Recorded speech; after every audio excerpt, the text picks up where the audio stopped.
It was while he was in custody that Martinez confessed to 40 murders. 40 lives taken, a soundproof torture chamber with white tiles, wedding guests massacred, bodies dumped across borders. When El Chapo's empire needed blood spilled, these were the men who answered the call. But every hunter eventually becomes the hunted. When law enforcement finally captures a cartel hitman, the confessions that follow can be more terrifying than anything investigators initially suspected.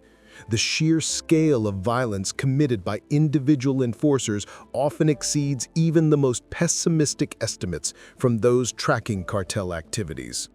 Jose Manuel Martinez, a suspected hitman charged with 9 murders in California, confessed to killing even more people while working for a drug cartel. And what he revealed during interrogation painted a picture of industrial-scale murder that stretched across multiple states and spanned years of methodical killing.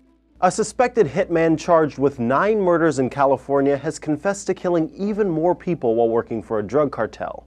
KSFN reports this confession comes after several charges were brought against him. 51-year-old Jose Manuel Martinez is in an Alabama jail cell, facing charges for a murder there, possibly 2 more in Florida, and now 9 murders here in California. The geographic distribution of Martinez's alleged crimes reveals how cartel hitmen operate across state lines with the same ease that legitimate businesses conduct interstate commerce. Martinez is in an Alabama jail cell, facing charges for a murder there, possibly 2 more in Florida, and now 9 murders in California, demonstrating that these assassins don't confine their activities to border regions or traditional cartel strongholds. They travel wherever their criminal organizations send them, eliminating targets from coast to coast, operating in small towns and major cities alike, always ready to kill on command. The circumstances of Martinez's capture highlight the cross-border nature of cartel operations and the challenges law enforcement faces in tracking these criminals. Martinez was arrested in Arizona while attempting to cross the border from Mexico, suggesting he maintained a pattern of fleeing to Mexico between assignments, using the international border as a shield against American law enforcement.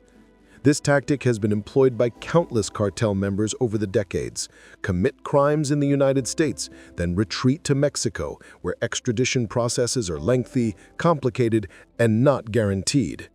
But nothing could have prepared investigators for what Martinez revealed once he was in custody and decided to talk. 40 murders. Not 9, not a dozen, but 40 separate occasions where this man allegedly ended someone's life at the direction of his cartel masters. It was while he was in custody that Martinez confessed to 40 murders, a number so staggering that it required investigators to completely reassess their understanding of his criminal career and begin the painstaking process of matching his confessions to unsolved homicides across multiple jurisdictions. Think about what 40 murders represent in human terms. 40 people who woke up one morning not knowing it would be their last day alive. 40 families who received devastating news that changed their lives forever. 40 funerals, 40 graves, 40 absences at dinner tables and family gatherings.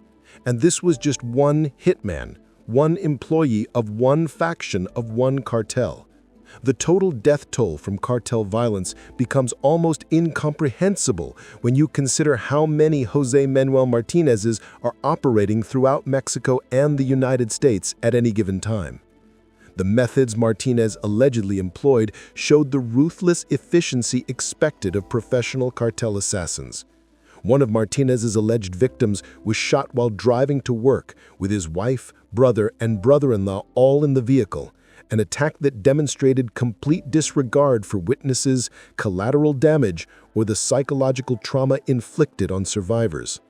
Imagine being in that car, watching a family member murdered beside you, unable to do anything to stop it, forced to live with that memory forever.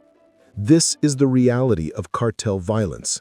It doesn't just kill the target, it destroys everyone connected to them. County Sheriff's Department, where Martinez is charged with 9 murders, held a press conference detailing the investigation and his crimes. Martinez also faces several special circumstance allegations, including multiple murders, lying in wait, kidnapping, and murder for financial gain.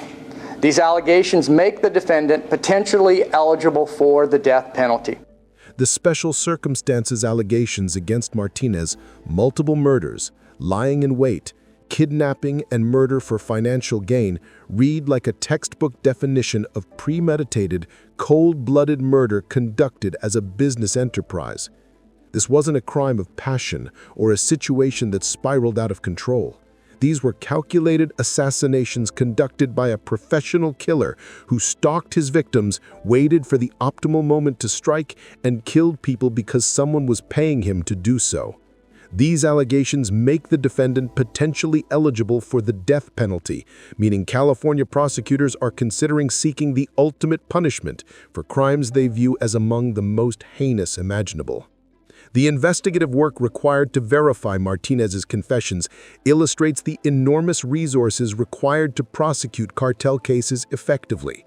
The Tulare County District Attorney says the murders Martinez has confessed to will also be investigated, which means detectives now must attempt to corroborate his statements with physical evidence, witness testimony, forensic analysis, and documentation that can withstand scrutiny in court. Confessions alone aren't sufficient for convictions in most cases. Prosecutors need evidence that independently confirms the confession's accuracy and establishes the defendant's guilt beyond reasonable doubt. This type of confession-driven investigation often brings closure to families who have waited years for answers about what happened to their loved ones. Cold cases that had gone unsolved, with investigators having run out of leads and evidence trails going cold, can suddenly be reopened when a hitman decides to unburden his conscience or cooperate with authorities in exchange for consideration at sentencing. Each of Martinez's 40 confessed murders potentially represents a family that might finally learn the truth about what happened, even if that truth brings fresh pain along with the answers they've sought.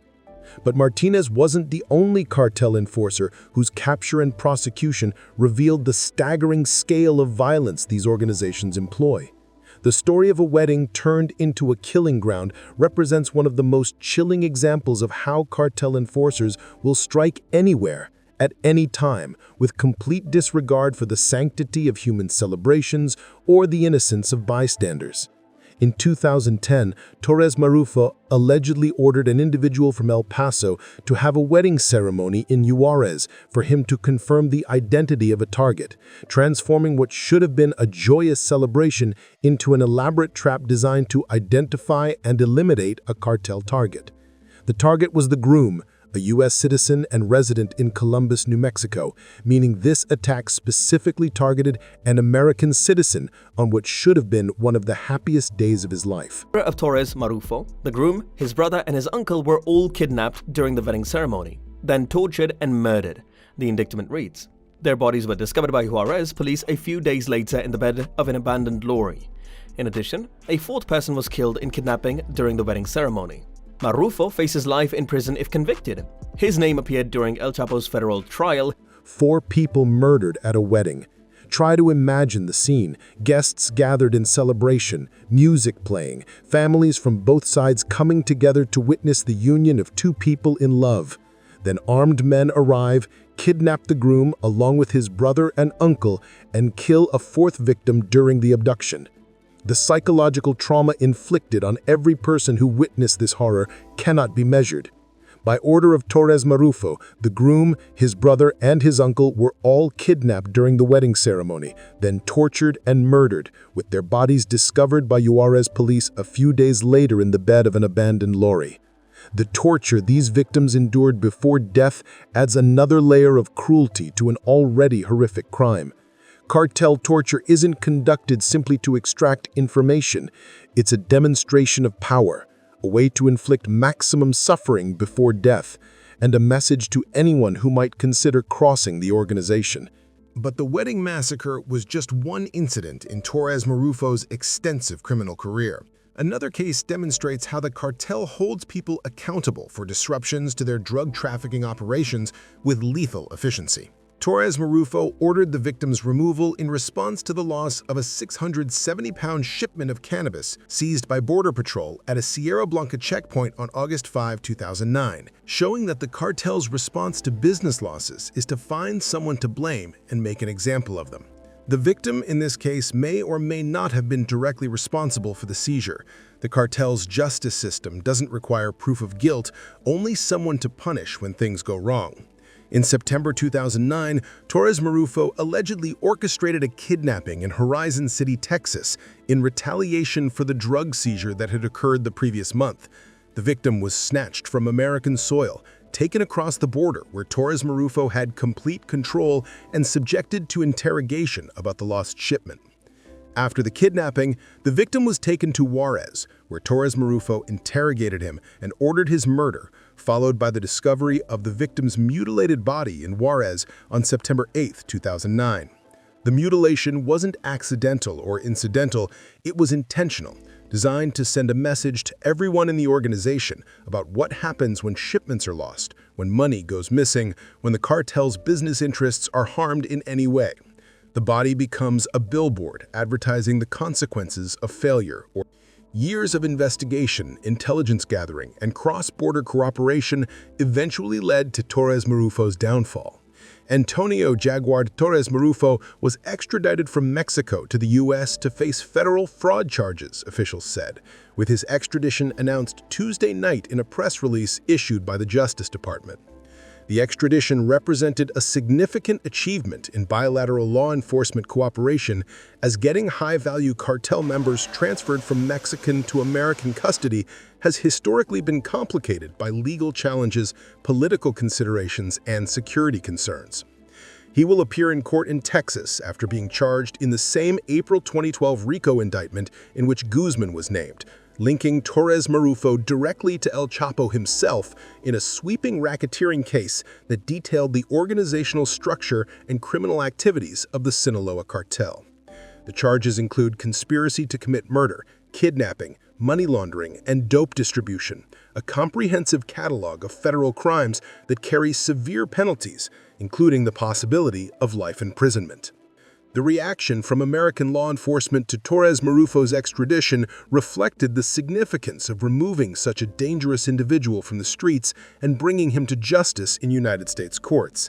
The FBI's statement about Torres Marufo being part of one of the most violent criminal enterprises that terrified the El Paso and Juarez area wasn't hyperbole. During the peak years of cartel violence in Juarez, the city became one of the most dangerous places on earth, with bodies appearing in the streets daily, entire families being massacred, and a climate of terror that paralyzed normal life. Torres Marufo was one of the architects of that terror, using murder and torture as tools to advance the Sinaloa cartel's interests and eliminate anyone who stood in their way. Torres Marufo was in prison in Mexico before being extradited on Tuesday, already serving time for crimes committed in Mexico before American authorities got their opportunity to prosecute him for violence that directly impacted United States citizens. The dual prosecution, first in Mexico, then in the United States, ensures that even if one jurisdiction's charges don't result in maximum sentences, the cumulative effect of multiple prosecutions makes it nearly impossible for these cartel members to ever see freedom again. Perhaps the most disturbing revelation about Torres Marufo's operations came during El Chapo's federal trial in New York, when his name appeared, and a witness claimed he kept a soundproof murder room. This wasn't just a safe house or a location where violence occasionally occurred. This was purpose-built infrastructure specifically designed for conducting interrogations, torture, and executions beyond the reach of law enforcement or anyone who might intervene. The cartel informant Edgar Galvin's testimony about visiting this killing room provided a glimpse into the infrastructure of cartel violence that most people never see. White tile floors, practical, easy to clean, efficient for dealing with the aftermath of torture and murder. Soundproofing, ensuring that screams couldn't be heard, that neighbors wouldn't call police, that Torres Marufo could conduct his grisly work without interference. This level of planning and investment in murder infrastructure demonstrates how professionalized cartel violence had become under enforcers like Torres Marufo. The story of cartel hitmen isn't just about individual assassins and their body counts. It's about the evolution of organized crime groups into paramilitary organizations with capabilities that rival or exceed those of legitimate military forces in many regions. The sophistication of modern cartel operations can be seen in incidents that blur the line between criminal activity and actual warfare, involving military-grade equipment, coordinated assaults, and tactics drawn directly from special operations playbooks. In a gripping and violent episode near Hermosillo, Sonora, Mexico, at least 12 suspected criminals were killed and 7 managed to escape during a thwarted attempt to rescue the son of a cartel hitman, demonstrating the willingness of cartel organizations to launch full-scale military assaults against government forces when one of their members is captured. This wasn't a simple jailbreak or an opportunistic escape attempt. This was a planned operation involving multiple armed men, military-grade weaponry, and a willingness to engage in sustained combat with security forces. The target of this rescue operation, the detained son of Jesus Humberto Limon, affiliated with the faction of the Sinaloa cartel led by the son of Joaquin El Chapo Guzman, shows how cartel leadership positions are often inherited or passed down through family connections, creating dynasties of organized crime that span generations.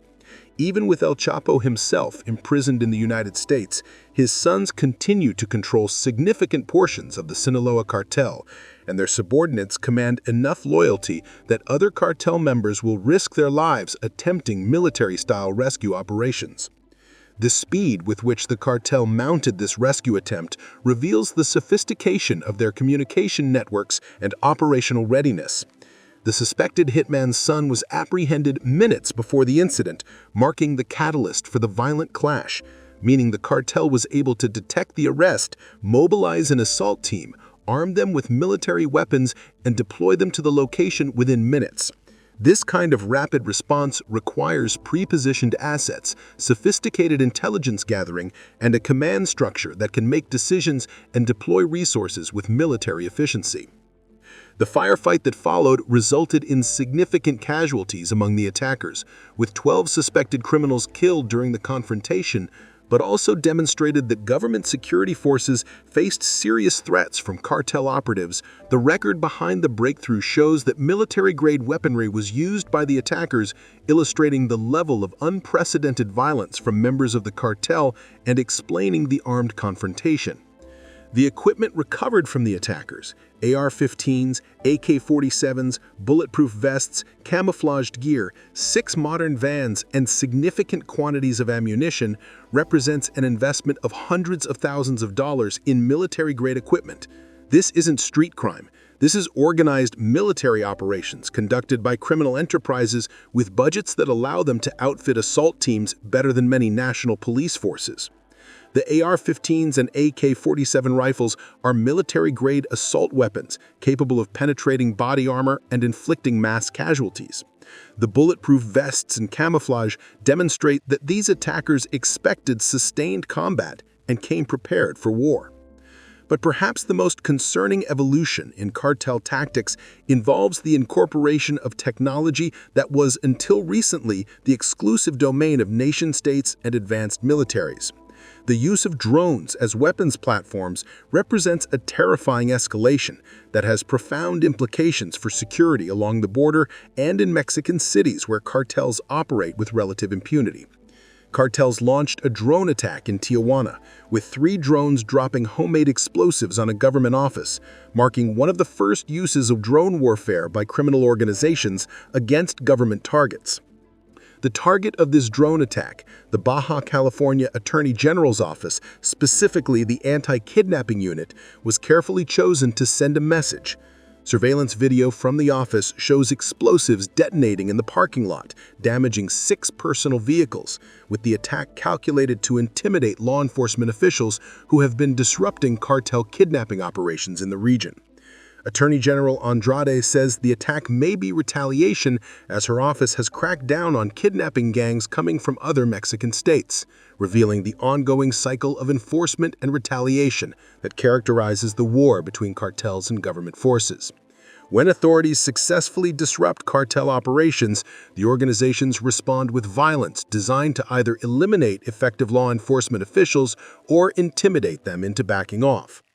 The sophistication of the drone attack, 3 homemade explosives consisting of plastic bottles packed with nails and metal fragments, demonstrates that cartels have access to bomb-making expertise and are willing to conduct terrorist-style attacks against government facilities.